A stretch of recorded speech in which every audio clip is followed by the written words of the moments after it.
नाशिक शहरासह जिल्हाभरात कुंभमेळ्याच्या पार्श्वभूमीवर विकास कामं सुरू आहेत। शहरात देखील मोठ्या प्रमाणात रस्त्याचं काम सुरू असताना आता शहरातील सगळेच रस्ते खड्डेमय झाल्याचं चित्र पाहायला मिळतंय।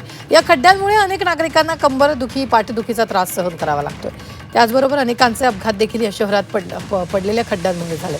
या संदर्भात नागरिकांशी बातचीत केली आमचे प्रतिनिधी सागर गायकवाड। गेल्या अनेक दिवसांपासून नाशिक शहरासह जिल्ह्याभरात सिंहस्थ कुंभमेळ्याच्या पार्श्वभूमीवरती कामं सुरू आहेत। त्यात कामाचा बोजबरा उडाला असला तरी अनेक ठिकाणी रस्ते हे खड्डेमय झालेले आहेत। खरं तर गेल्या 4 ते 5 दिवसांपासून नाशिक शहरामध्ये पाऊस सुरू होता आणि त्यात सिंहस्थ कुंभमेळ्याचे कामं देखील मोठ्या प्रमाणात सुरू आहे। या विकास कामाच्या अंतर्गत शहरात अनेक ठिकाणी रस्ते खोदून ठेवलेले आहेत आणि त्यात पाऊस पडल्यानंतर हे संपूर्ण एका रस्ते जे आहे ते पूर्ण खड्डेमय झाल्याचं चित्र पाहायला मिळतंय। मी आता नाशिकच्या मखमलाबाद म्हसरूळ लिंक रोडवरती आहे।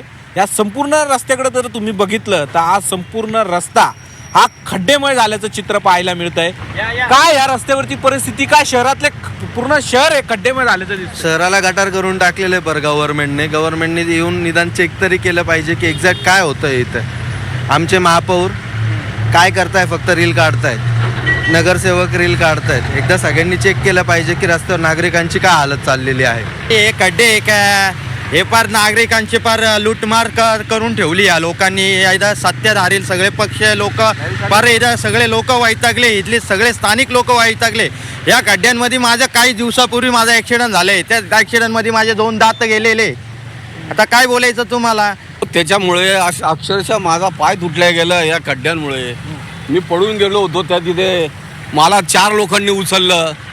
काय खड्ड्यामुळे फार परेशान झालेलो, येण्या जाण्याचं आमचं फार तकलीफ होतीये, काय सांगावा। सरकारी अधिकाऱ्यांनी त्याचबरोबर नगरसेवक असेल, महापौर असेल, मंत्री गिरीश महाजन असेल यांनी खाजगीत हे लक्ष घालून हे संपूर्ण रस्ते व्यवस्थित करावे अशी मागणी जी आहे ती सध्या आता जोर धरताना पाहायला मिळत आहे।